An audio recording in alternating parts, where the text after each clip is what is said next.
Have you been holding that wire to the coast open? Yes, sir. San Francisco's ready. Go ahead. Hello, Frisco. Hammond talking. Yes, Mr. Hammond. This is Walt. Were you able to pick up Professor Houghland's test? Yes, sir. The reception was marvelous. The images were much clearer than we've ever been able to televise. It came through on the micro shortwave and was using about 289. All right, thanks. Goodbye. This should convince you we've got to fight to maintain our position with any weapons we can utilize. We're caught out on a limb, but we're going to fight for what we've got, and more. What are the chances of our engineers hitting up on the same idea? Remember, he hasn't even protected himself with patents. We knew that when we offered him $5 million for the rights to his discovery. This latest invention of Houghland is what we've all been afraid of. We're coming out on top, but we may have to prescribe a drastic cure for... Did you send for me? Yeah. Come right in, Grayson. Gentlemen, good afternoon. How do you do? Cigar? Thanks. You realize it's possible for a man of experience with brains and ambition to go far in this business? Well, I've got the ambition. We've got to be ready for any eventuality. One jump ahead of the other. We picked you for a definite job. It's worth almost anything to this company that you make it worth. You can be valuable, a supremely valuable man. And valuable men receive their just rewards on earth, not in... Certainly. From now on, you become a sort of employee at large. Understand? Yes, perfectly. You're interested in getting... The less we know of the details of what you're doing, the better. We want results. 2 old-fashioned cocktails, darling, please. And 1 dry martini for Dr. Schofield. And be sure it's very, very dry. Hello, Schofield. Hello. Oh, I'm sorry I missed you yesterday. We docked last Saturday, but I had to run on to Washington for a few days. Are you going to be here long this time? I'm sailing again on the 20th. Another criminal case? No. There's a conference of brain specialists being held in Berlin, and they've invited me to address them. It's weird, the way you can diagnose a living brain. All the credit should go to men like Jim, who devote their time and money to develop the devices we use. We may invent things, but when you fellows get hold of them, you use them for an entirely different purpose. No sense you're trying to hide your light under a barrel. All Europe's wondering what this latest development of yours is going to do to television. That reminds me, dear. Here's a wire I just received. They picked up the test in Vancouver perfectly. Oh, that's wonderful. Wonderful. Congratulations. This sounds like a meeting of the Mutual Admiration Society. It can't be that you 2 giants of the scientific world are embarrassed at the sight of a little girl like me. Do be sensible, Jim. You think I'm sensible even if Mother doesn't, don't you, Doctor? I think you're Now, be careful. Your professional reputation's at stake. very charming. Thank you.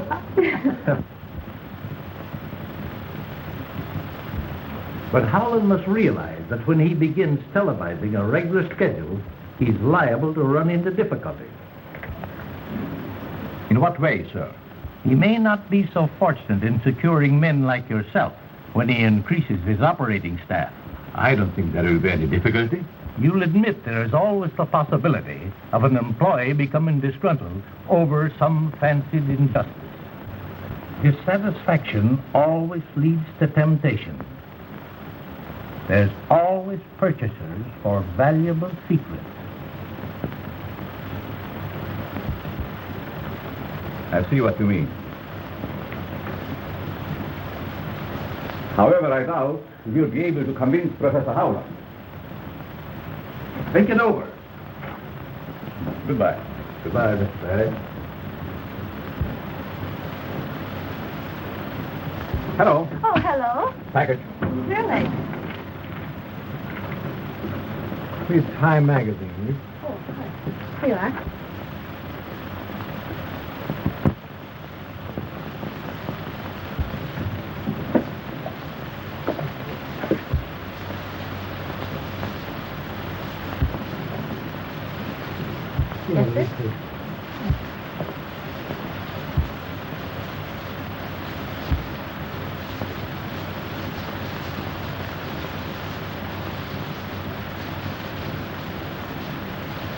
Mr.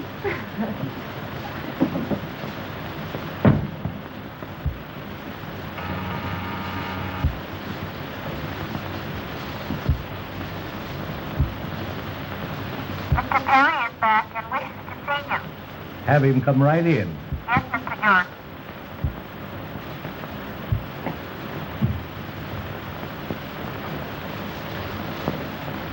George. Well, well. This is indeed an unexpected pleasure. Now,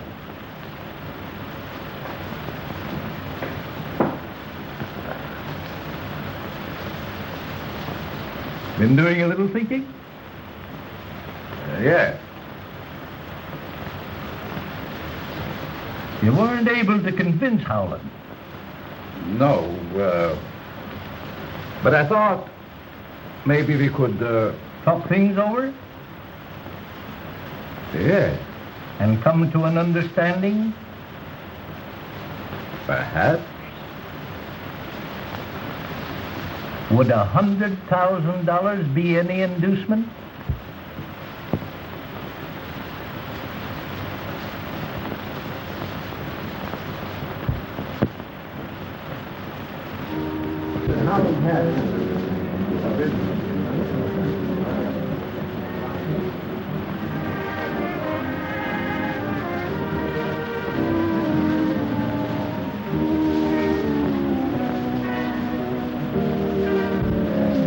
The last word in physioptical television, which I'm going to show you tonight, is so big that I'm really frightened every time I think of it. Why? Too many people realize its tremendous importance. You've had office for it, I suppose. Naturally, every company of any size in this country and abroad has been trying to secure the right to use it as I do, and further, to purchase it outright. Oh, I can recommend this brandy. I think I will. What? Over an island far over the sea, there is a Collyer whose way.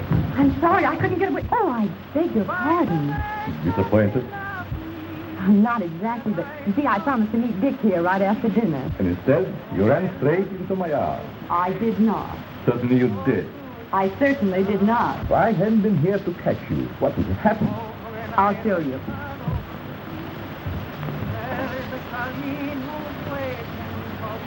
I would have been strolling sedately along, admiring the beautiful view and the wonderful moon.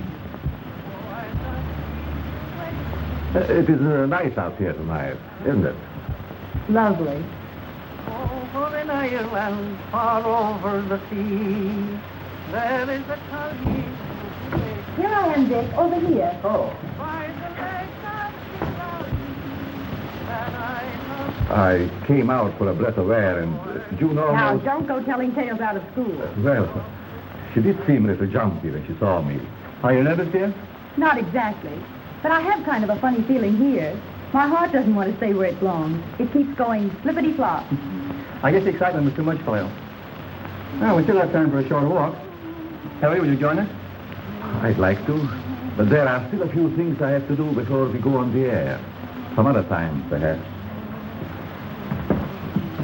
But I expect to be back in a couple of months. I think he wants to stay another week. Very, very interesting, isn't it?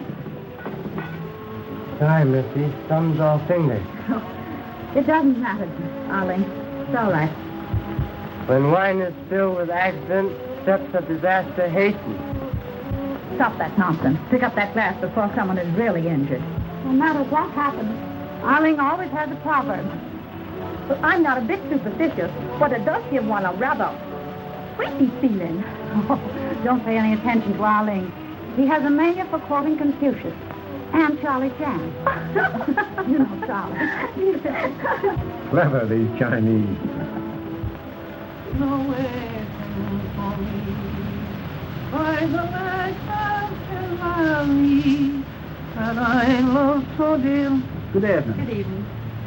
Why, Mr. Grayson, I didn't recognize you. How are you, sir? Well, how are you? Fine, sir, fine. Can't you see, June, the chance we've both been waiting for?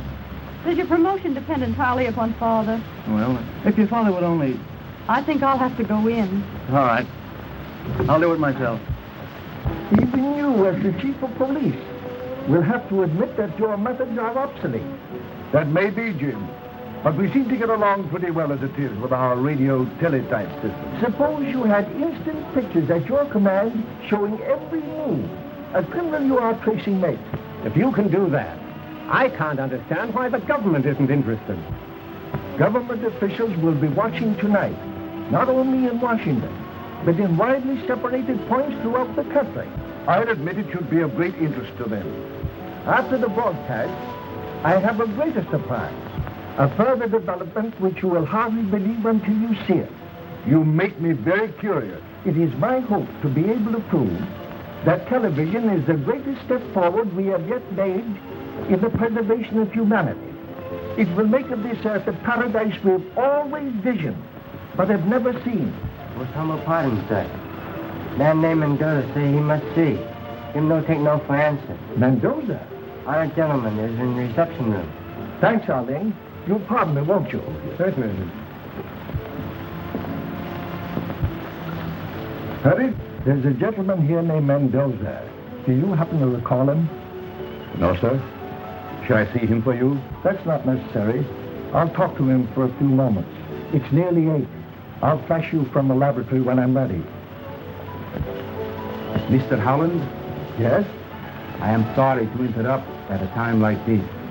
I represent a group of men that are very anxious to purchase your invention. I'm sorry, Mr. Mendoza. It is not for sale. They are prepared to pay anything you ask. I'm not asking anything. In that case, Mr. Houghland, I must insist that you do not go ahead with the demonstration you are planning this evening. Just whom do you represent? I am not at liberty to tell you, but I assure you they are a very powerful group. Then there's nothing more to be said. Good night, sir. Good night.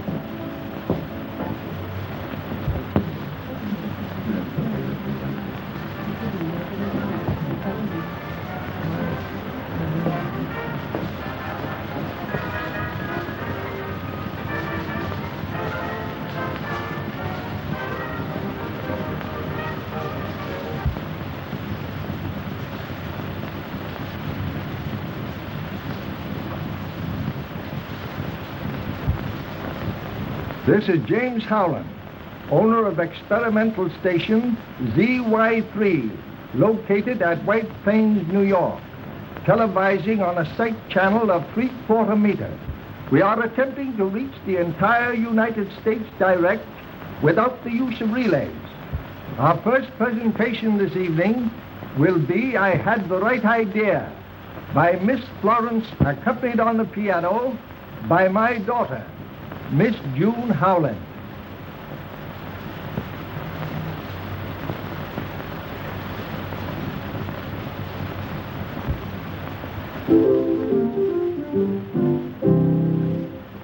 I had the right idea when I picked this night. The moonlight is perfect, the stars in the sky simply for Karl and Anne, just like the love in your eyes. I had the right idea when I picked this night. The air feels as though it is filled with the glow. These are on romance. I'm in a heavenly trance.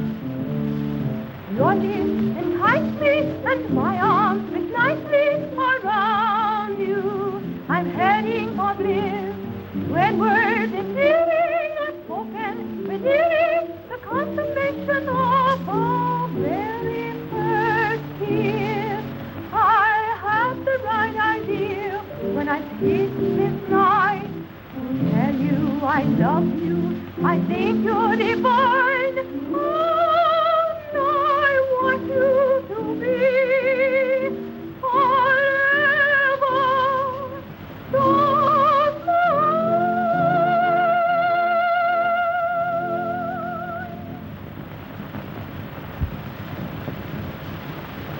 The few of us who are fortunate enough to have television sets have used them merely as a novelty. When we had nothing else to do, we tuned in on whatever program we were able to pick up.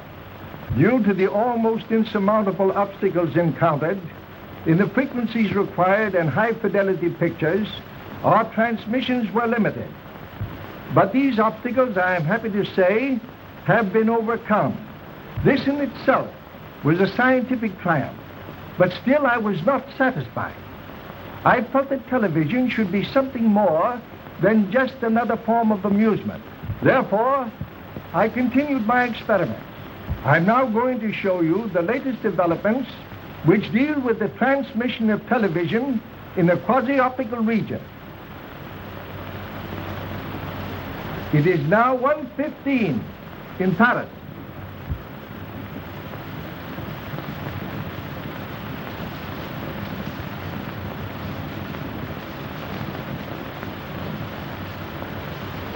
Wouldn't you like to see what's taking place in dear old London?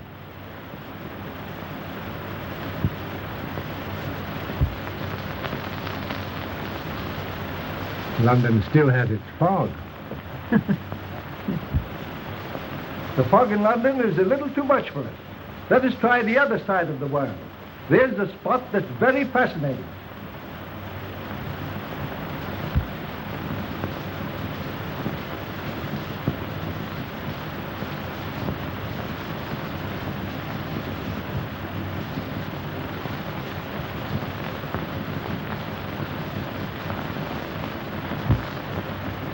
I just remembered a phone call I should have made. Do you mind? Certainly not.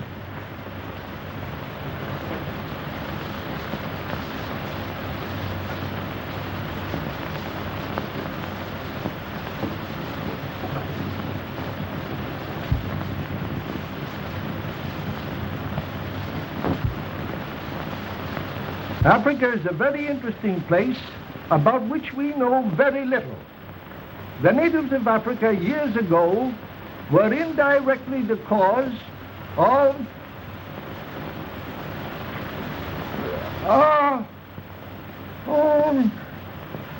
civil war. Turn on the lights, Perry. Somebody turn on the lights. Turn on them lights. What's the matter? What happened? I don't know. Mr. Houghland has probably fainted from overexcitement. Oh, but... Everyone, please remain here. It's all right, dear. Say, there's something happened at the Houghland residence. Yeah, we're covering it right away. Hello. Kitty Anderson's desk. Get me the Houghland residence, quick. No. Me no understand what happened. Hello? What? No, me no can say.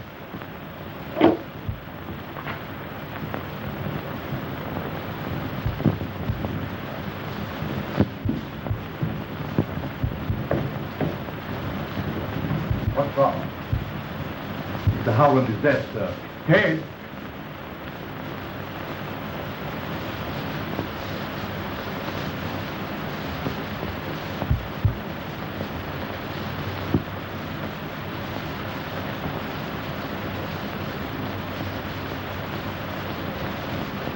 When did you leave the drawing room? During the televising of China. It seemed to be out of focus. I thought something was wrong in the laboratory. Something was. Is that thing still turned on? No. Who shut it off? I don't know. Did the watchman let you up here? I didn't see him. You sure? Of course. You couldn't be mistaken, could you? I said I didn't see him.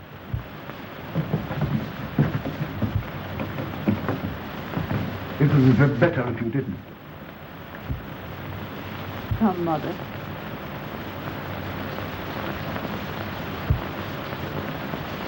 It looks to me like... Just a moment. See if you can find that watchman.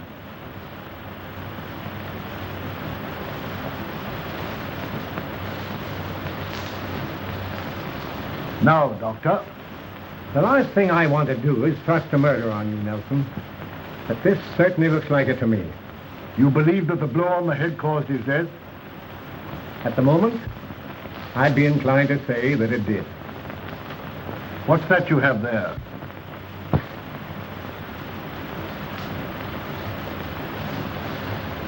Some papers that were on the floor. Is there anything missing? A special cure.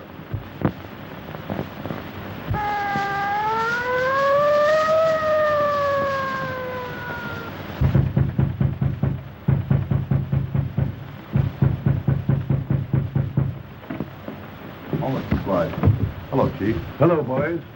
Now, I want a man stationed at each door, and I don't want anybody to leave this house. Fraser, you get a couple of boys and go up to the laboratory. Tell the coroner to phone his report to me here. Yes, sir. All right, sir. Refusing to let any of us go. But how could we be implicated? Well, there's no use worrying about that. It's merely a matter of routine. I hope you're right. Is it proper to infer you come on business to connect with homicide? Never mind about that. Tell me what you know about Mendoza. So sorry, but humble servant know nothing about honored gentlemen. You sure of that? Regret. Humbly suggest you squander valuable time. Say, tell me, just how long have you been interested in television? Since student days in China.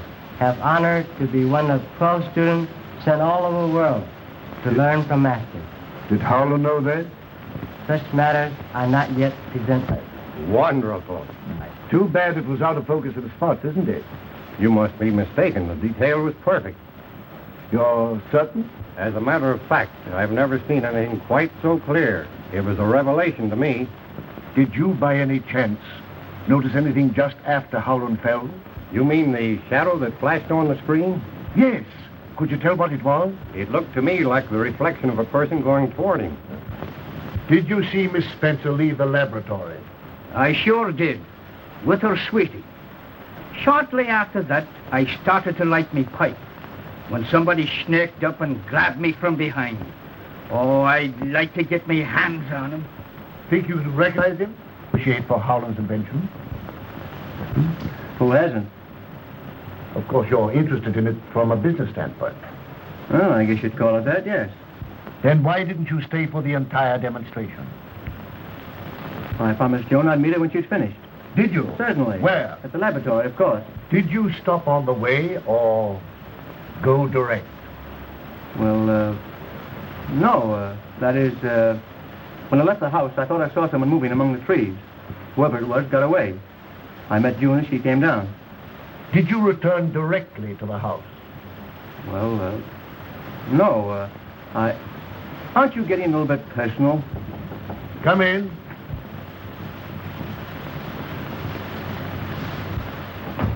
Did you all want to see me, Mr. Chief? Yes. All right, Grayson, I'll want to talk to you a little later. There's nothing to be nervous about, Isabella. That's what you think, sir. But you ain't been listening to Chinese death and disaster symbol since Mr. Houghland died. All this excitement ain't too much for my heart. That's what I want to talk to you about. My heart? No. I didn't have nothing to do with it, honest, I didn't. I'm sure you didn't. But did you see anybody come through the kitchen earlier tonight? I didn't see a soul. Were you there all the time? No, sir, I wasn't. Where were you? I was peeping in at the pictures. Well, if anybody went through the kitchen, you'd have seen them, wouldn't you? No, sir, I wouldn't. Why not? I wasn't there all the time. If you weren't in the kitchen and you weren't in the drawing room, for goodness sake, where were you? I was...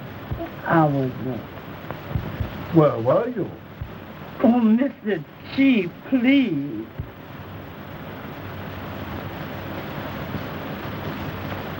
All right, run along, Isabella.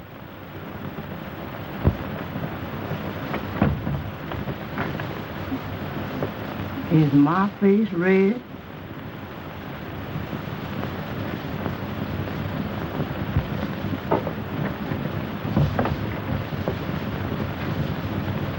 Come on, let's take a look at the rest of them.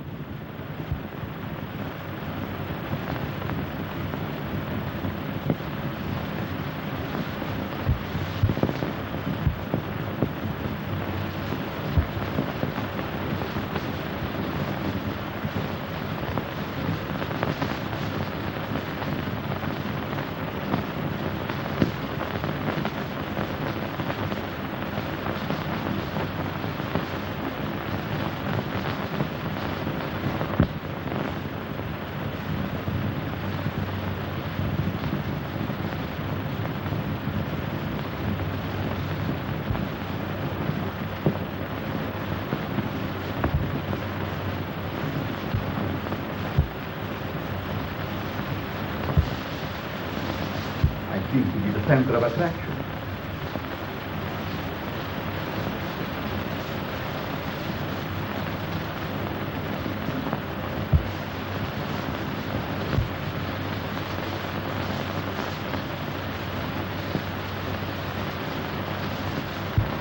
Well, I couldn't swear that any of them was the one. They all look alike to me in that soup and fish get-up. That's all for now, Reardon. Just how long have you been with Houghland? I should say, let's see, about 7 months. How important a factor is the tube you said was missing from the television set? It's the most vital part of the hookup. Could it be duplicated? I doubt it. Mr. Houghland designed it himself. Without his drawings, I'm sure it would be impossible. That's all for now. By the way, Doctor, did you see anything that looked like a figure going across the screen just after Houghland collapsed? Sorry, I didn't. I was phoning at the time. Phoning? Yes, I called my office, but no one answered. That makes 3 people that were out of the room. Of course, you didn't leave the premises. I know what you're thinking, but you're wrong. Neither Perry nor Grayson had anything to do with this. Doctor, I'm sure Houghland was murdered right before my eyes. I don't know how or by whom. But to me, everyone's guilty until he proves himself innocent. You shouldn't champion anyone. You know, I'm liable to get the idea that you know who did it. How do I know, Chief, that you didn't? Oh.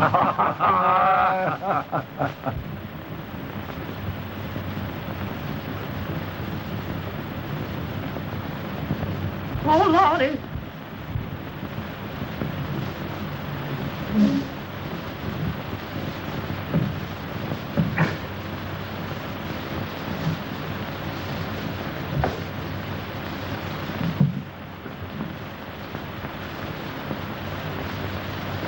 This ain't mommy. Wait a minute. Let go. Hold that knife, boy. This ain't mommy. I know, but I got... Show you. I got my business to run in here. Wait a minute. If you put that toad sticker up, you won't need it. There's more than one way to skin a cat.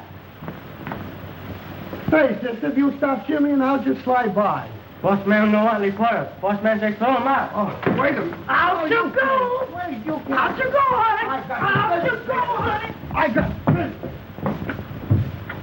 But I told you I got business here. Him great Charlie Tan say, the matter is settled. Kindly omit surprised feelings. We sure miss him. Where's Mr. Nelson? Why, I don't know. Would you mind trying to find him? Father's safe has been burglarized. You'd better notify him yourself. Anything new, Nelson? Mother would like to see you at once, Mr. Nelson. Father's room has been broken into.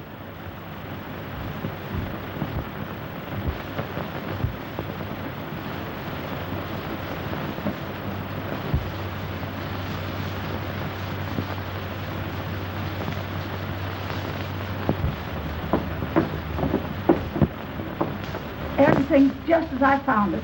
I haven't touched a thing. Would you know if anything has been taken? I'm sure I can help you, Mr. Nelson. I'm familiar with most of Father's things. If they only wanted to rob my husband, why did they have to kill him? It is very evident that someone in this room removed those prints from Mr. Howland's safe.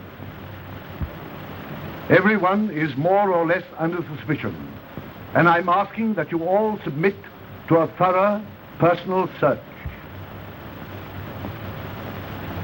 A matron will be here in a few minutes, and I am sure the ladies will have no objection. I never knew a policeman was as nice as Mr. Nelson. I suppose the only time you've ever met one was when he yells, "Pull over there, lady. Where do you think you're going, to a fire?" Nobody is to leave this house until those papers are found. I'd advise you, gentlemen, to submit it. Because if you don't, I'll hold every one of you for the next 72 hours. And I assure you they won't be the most pleasant hours you've ever spent. Well? I have no objection.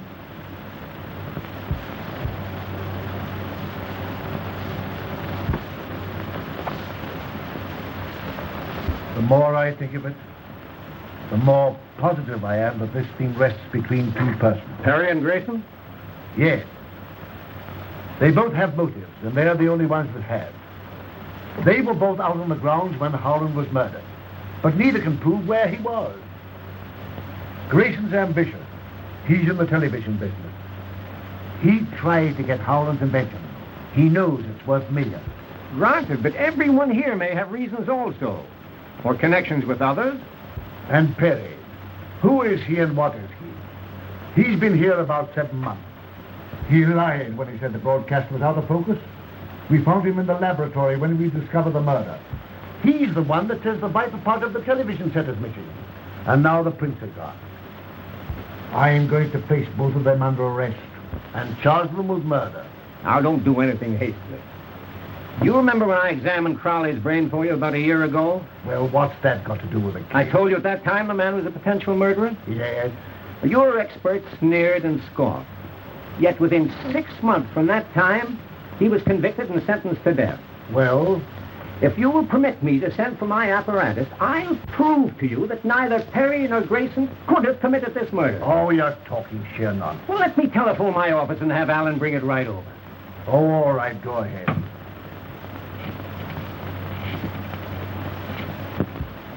You'll notice the nerve centers are invested by 3 membranes, which lie between them and the bones that form the walls of the cranial cavity and spinal cord. Yes? If part of the skull were resting on the medulla oblongata, it would materially diminish the faculties of perception. Does that indicate a criminal tendency? Undoubtedly. Alan, it won't be necessary for you to go back to the office tonight. Thanks, Doctor. I forgot to mention it before.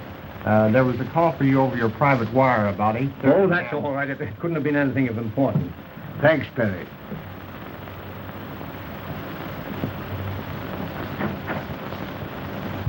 Have I convinced you, Nelson? Well, I don't know. Perhaps you have. Then you agree with me that neither of these men are guilty?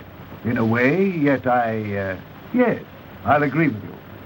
The only difference in their brain development is the size, and scientifically, that has no significance.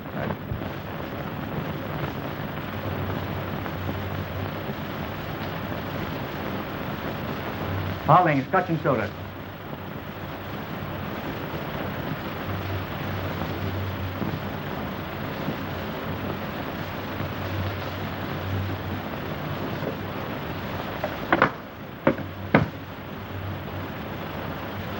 Glad I happened across you. The inspector wants to see you. He's upstairs. Oh, thanks. Well, I wonder what he wants this time. He wouldn't say.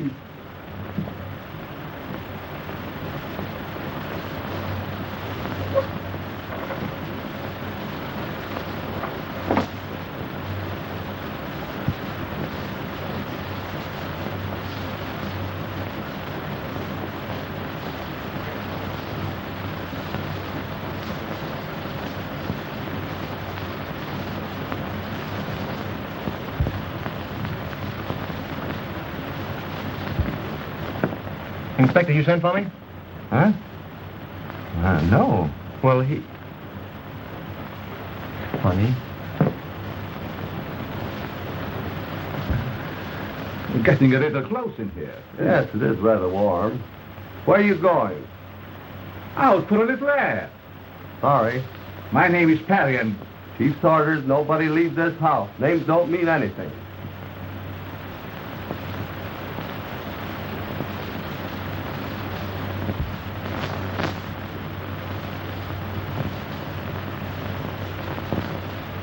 I keep telling you, I got business here, and I don't want to be roughed up like this. I tell you, I wouldn't come into a house. I told you I got business. I keep telling you I got business here. Can't you understand? That guy, I don't know how he gets in, but he's giving us a lot of trouble.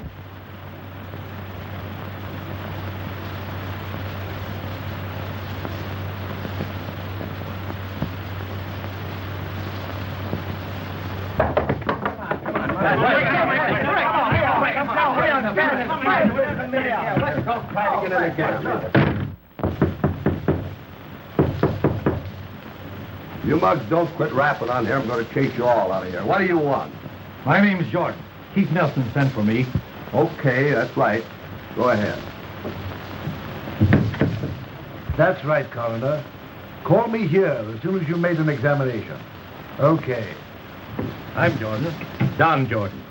Of the International Television Corporation? Yes. You seem to be very concerned about Houghland's death. I was watching his broadcast. When he collapsed, I telephoned here but couldn't get any information. So I telephoned headquarters. Well? I want to know if he died from natural causes or if he was... Murdered? Yes. And if he was? I think I know who did it. Suppose you tell me he was murdered. Houghland had an invention which we were all more or less interested in, and... Never mind the preliminaries. Get to the point. Well, it's rather difficult, but I'll try. A certain party came to me. Who was it? A man by the name of... Who? Perry. Go ahead. What else?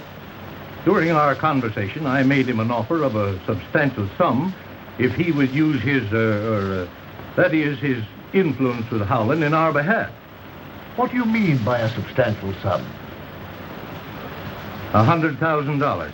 As a bribe? Absolutely not. The money was offered as a gesture of goodwill.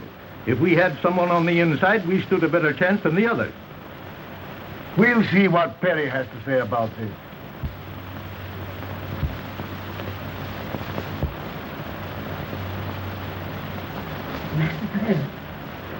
Oh, Lordy, Lordy. Oh, Lordy. What's this all about?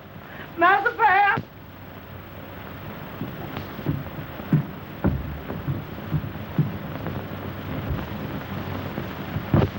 He's the man came to my office. You sure? Positive. I wonder who could have done it. It's a mystery to me. Get him, Arling's knife. It was stuck away in the corner of the bedroom. This is yours, isn't it? Yes. The knife belonged to me. Then why did you kill Perry? Mr. Perry is a very good friend. Chinese do not repay friendship with death. You're lying. You know you killed him. Charlie Chan say sometimes look frightful liar. Take him to his room and see that he doesn't leave there. Master say he who takes what gods may send has learned life's most important lesson.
We got this thing going on for going out to stay. Well, I got business. Yeah? Say, listen to the way I come in. I got business in here. Boys, have a heart. I got business here. I got important business here. Well, listen to me, will you? Now, You're out. Now stay out. you might not come in this way, but this is the way you're going out.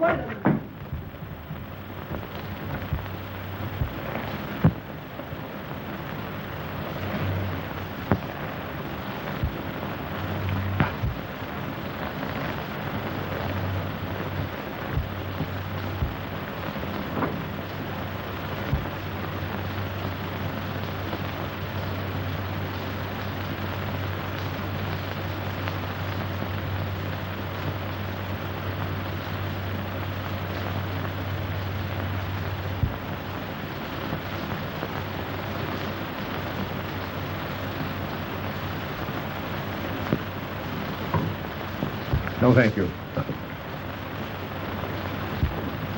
Mr. Nelson, I know it sounds perfectly silly, but I just saw Perry. Why? That's impossible. Now, dear, you're naturally upset and nervous. That doesn't alter the fact that I saw him. Don't you think you'd better take something to quiet your nerves? June, where'd you see him? In the upper hallway. Oh, Lordy, Lordy, I done seen a ghost. Oh, I done seen a ghost. I know I seen a ghost. Oh, Lordy, Lordy, I know I seen a ghost. I know I saw a ghost. Oh, Lordy, damn that ghost again. Did that ever come alive? Yeah. Mister, don't let him touch me. Be sensible, Isabella. He's not a ghost. What does this mean, Perry? I'm sorry, Chief, that I wasn't able to take you into my confidence before.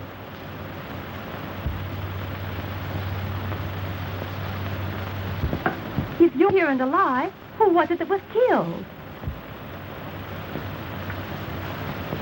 My brother. A twin. I hadn't seen for years until...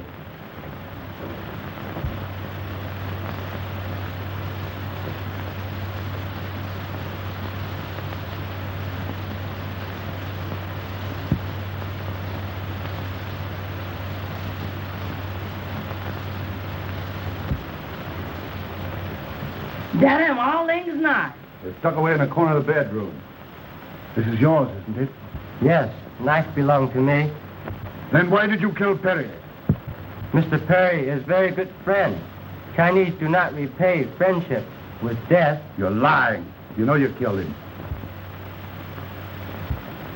And being at a loss to know how he was mixed up in the affair, I refrained from making his identity known until I was able to make a further investigation. Perhaps I can clear that up for you. This afternoon, your brother represented himself as you to Jordan of the Radio Television Company. Represented himself as me? Yes. And do you know what took place between them? He was offered a substantial sum to secure the drawings of Houghland's process. That explains it. Explains what? Posing as me, it was very simple for him to gain admittance here and have access to every part of the house. And he must have stolen the print. Yes. Tim Perry, take envelope from cigarette box on table. When was that? Just after you send me after whiskey and soda. Then it must have been your brother who sent me on the wild goose chase after the inspector. When? Just before he was found dead. There were no papers found on the body. Who was in this room when the documents were taken? No one. Just me and you. Door open, but no one come in. What door? That door. Were you still in the study at that time, Chief? I believe I was. Anyone with you? Now, let me see. That was just before Jordan came in. Undoubtedly. This is what took place. Thanks. I wonder what he wants now. He wouldn't say.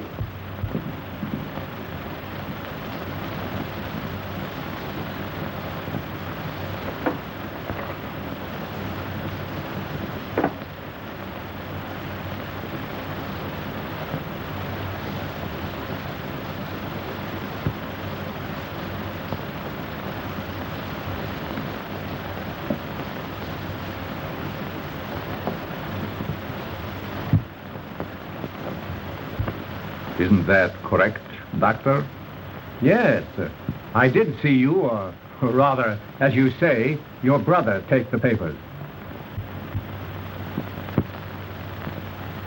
Earlier tonight, in view of thousands, Mr. Houghland was killed by his own invention. His killing was not accidental. It was a deliberately conceived, cold-blooded execution cleverly maneuvered so as to give the murderer a perfect alibi. Little did Professor Houghland realize the surprise he promised you would aid in discovering his murderer. Tonight, a permanent record of everything televised was made on film. Now you're going to see part of that record. Many of you, no doubt, have seen or heard the radio demonstration of starting an automobile motor by voice vibrations. This is not a difficult thing to do. In this instance, the murderer used sound instead of voice. At exactly 8:29, Dr. Schofield made a telephone call from this house to his office.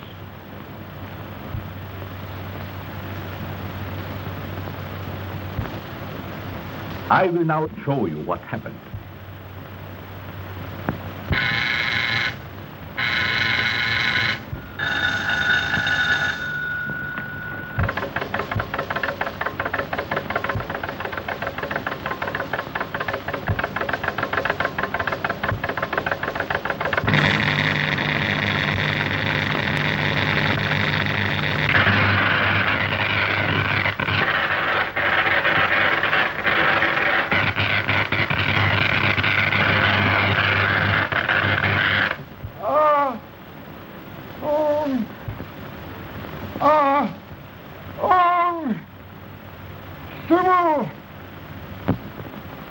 The light that you just saw envelop Professor Houghland caused his death. How could such a thing be possible? Dr. Schofield's equipment, which you have just seen, radiated waves direct to Professor Houghland's laboratory. When these waves came in contact with those the professor's equipment was radiating, they created interstellar frequency, which is the death ray. Your contacts with foreign governments interested in television are known. Fantastic.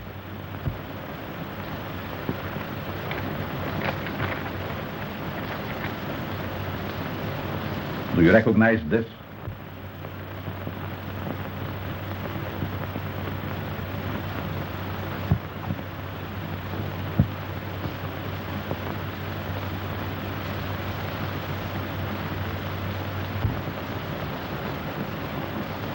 I thought so. May I have that envelope, Doctor? I'm sorry I can't accommodate you.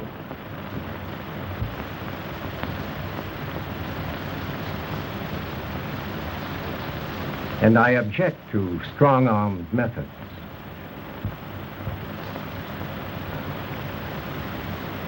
Perhaps you would like to have a look at this.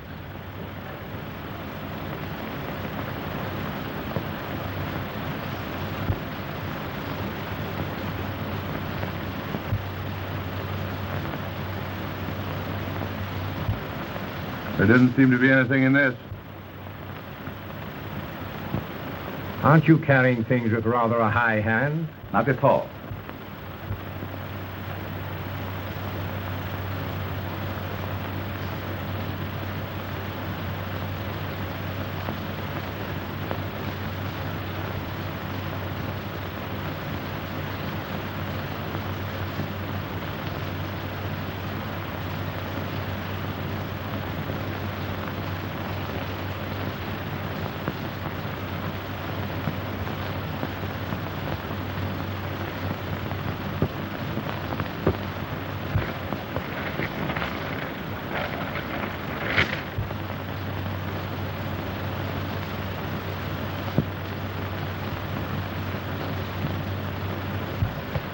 You nearly succeeded in accomplishing the impossible, a perfect murder.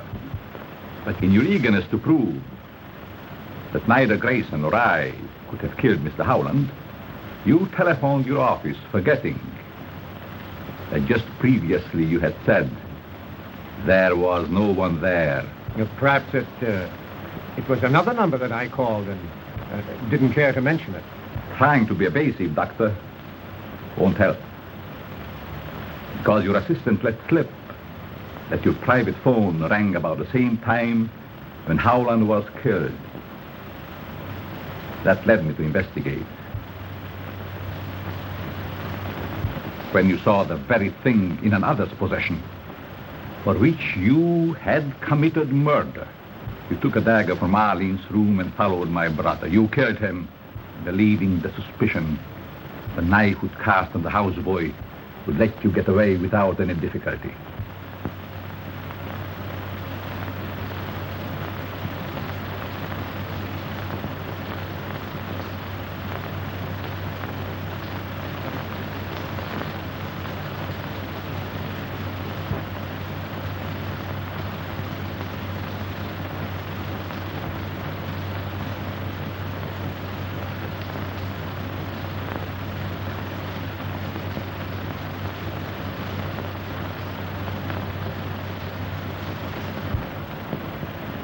Would you get me a dry martini, Arling? Yes, sir. At once. 2 olives.